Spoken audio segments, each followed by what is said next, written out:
after the past few weeks that we've been protesting and marching and rallying on the streets, this pause is finally happening for 4 days, and it shows what was possible many weeks ago. Many thousands of lives could have been saved. Instead, Israel has killed more than 14,000 people in Gaza in the last 7 weeks, and Netanyahu has made clear that he intends to escalate after this 4-day cessation and the trading of hostages. Now is a moment to make clear that the United States cannot allow a return to the indiscriminate killing of Palestinians who are facing mass killing and starvation. The absence of a permanent ceasefire and continued military funding for Israel means more blood on President Biden's hands, and we can't tolerate this anymore. A pause of 4 days shows that a permanent ceasefire is possible, and so much more is possible beyond that with a lasting political solution. Another whole world is possible, where all people have the right to survive and thrive and be treated equally as the full people that they are. Thank you.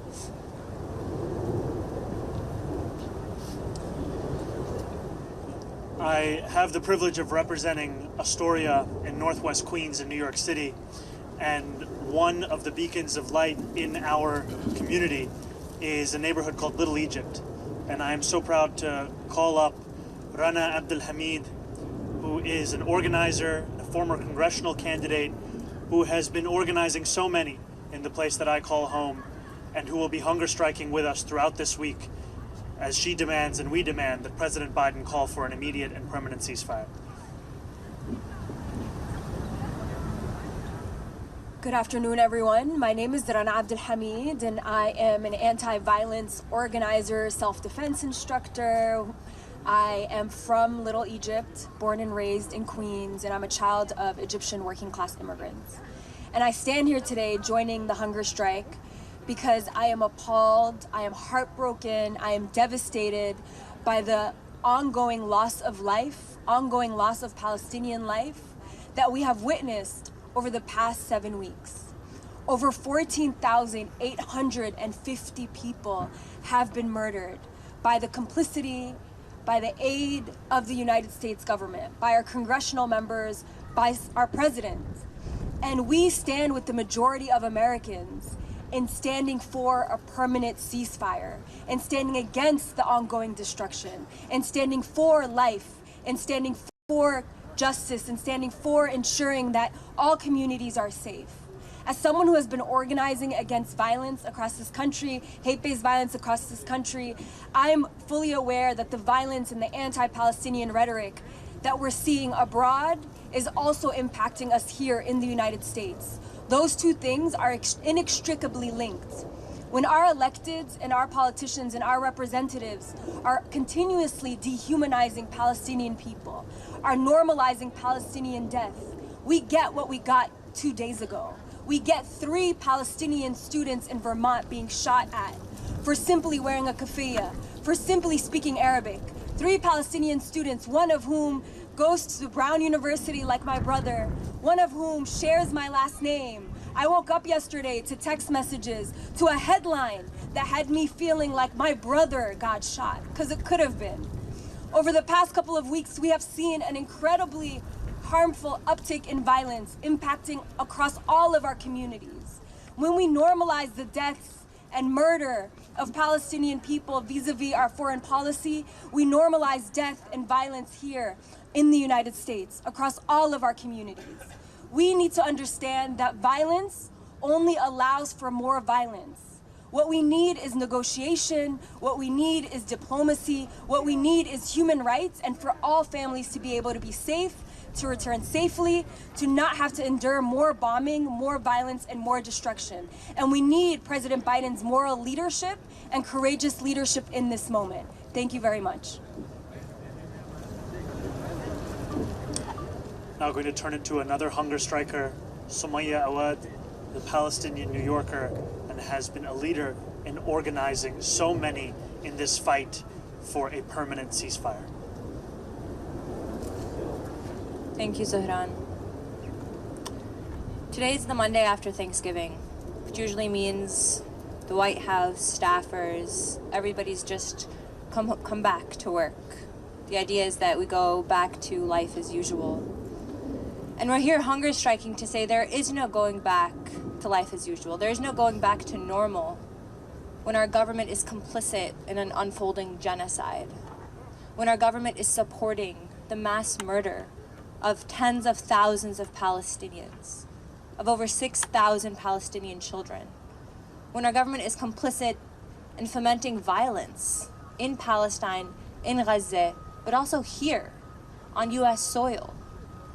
The dehumanization, the smears of Palestinians and of those who organize for Palestinian freedom, those who organize for a ceasefire, those smears, that dehumanization, it's not just impacting Palestinians in Gaza, it's also impacting Palestinians and Arabs and Muslims in the US. And we saw that at several moments in the last 7 weeks. We saw that when a 6-year-old Palestinian boy in Chicago was stabbed to death by his landlord. We saw that when a Muslim woman in Texas was killed in front of her home. And we saw that this weekend in Burlington, Vermont, when 3 Palestinian college students were shot for wearing a Palestinian kufiya and speaking Arabic. This is what happens when we don't demand a permanent ceasefire. This is what happens when we continue to instigate violence, when our government continues to dehumanize Palestinians. And that's why I'm here today, with many of the people behind me who are on hunger strike. We're on hunger strike to say we want a permanent ceasefire. And we know that this is possible because we're on day 4 of a ceasefire, and one that's just been extended by another 2 days. So we know it's possible for this to become permanent. And we know that is the only way for this level of death and destruction to end. 45% of homes in Gaza have been destroyed. 45%. Imagine that in any US city. Over 15,000 Palestinians have already been killed. Nothing justifies this.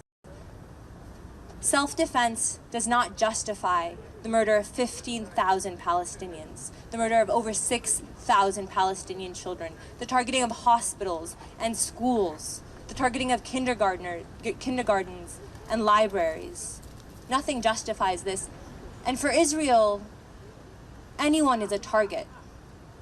For Israel, journalists and doctors are targets. For Israel, children and NICU babies are viable targets. And Israel has made it clear what their intention is from the day 1, from 7 weeks ago, when they said they want to flatten Gaza. I'm Palestinian, and I'm a New Yorker, I'm an American, and I'm a mother of a 16-month-old. And I'm on hunger strike to illustrate to our government just a sliver, a fragment of what Palestinians are enduring in Gaza every single day. I'm on hunger strike to demand a permanent ceasefire and to say that we will continue to pressure our government in every way possible to get that permanent ceasefire, because we are not just silent observers, we are complicit in what is happening in Palestine. We are on hunger strike because what's happening in Gaza is not something far away across the sea that we have nothing to do with, that it has real impacts on our lives here in the US.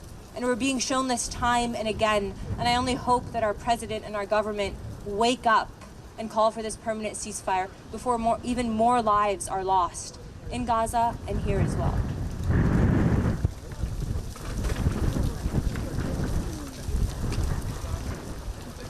These last few days have been filled with images of Israeli hostages and Palestinian political prisoners being reunited with their families. We are hunger striking for a world where everyone is with their family. And it is a world that can only be made possible through a ceasefire. It is not war that brought us these reunifications. It is negotiations. It is a cessation. And it is that must be extended so that we can ensure that every single person is living a life that is worth describing as such. We hunger strike not because we want to. We hunger strike because we have been forced to by this president and by our government's foreign policy.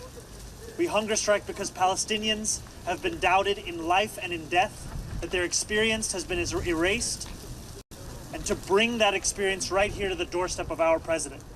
To say that when Oxfam describes Israel as using starvation as a weapon of war, when the UN speaks about how since October 21st, only 7% of food to fulfill the minimum minimum caloric intake for Palestinians has been permitted to enter Gaza.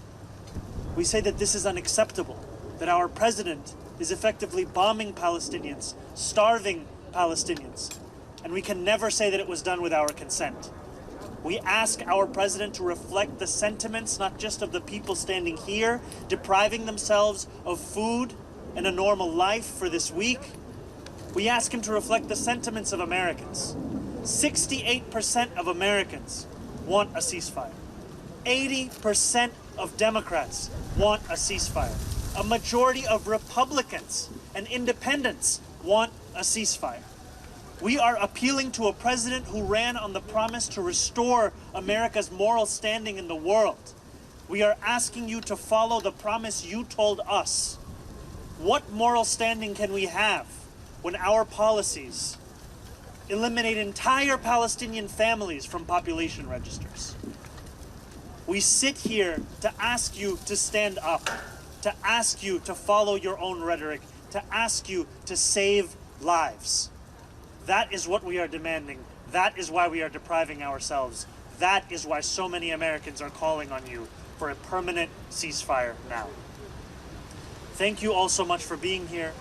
Thank you to every single person who has helped to put this together and who is hunger striking themselves to showcase the inhumanity of this moment.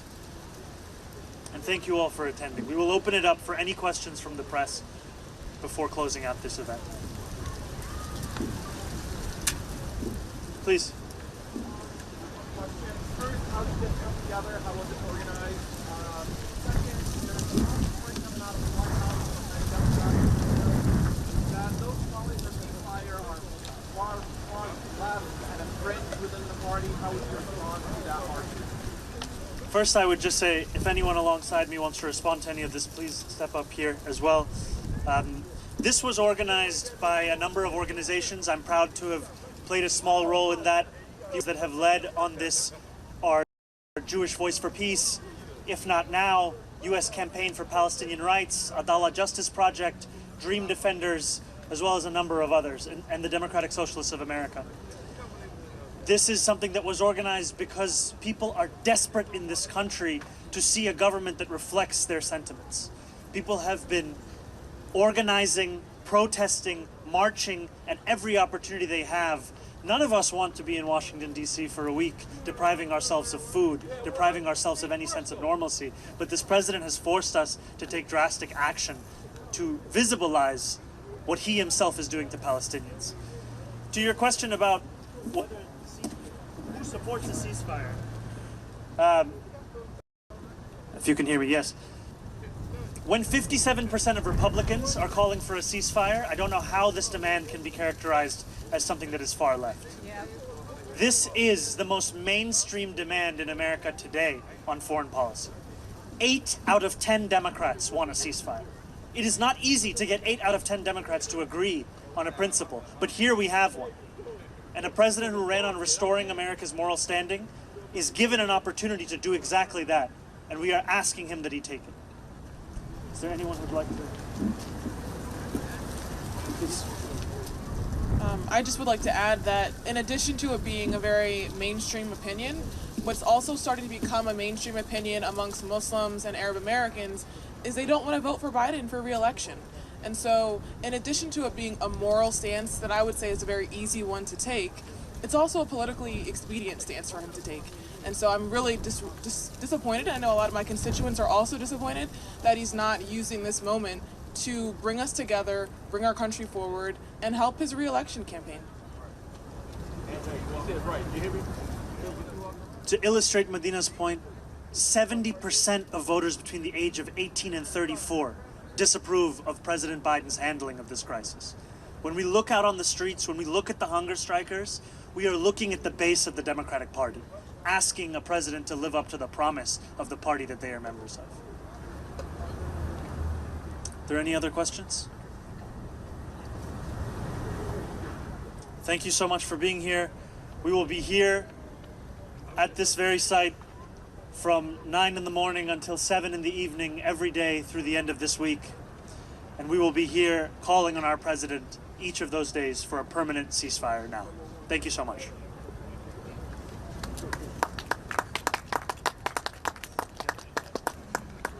to do a quick photo of everyone's perspective. There's also a press.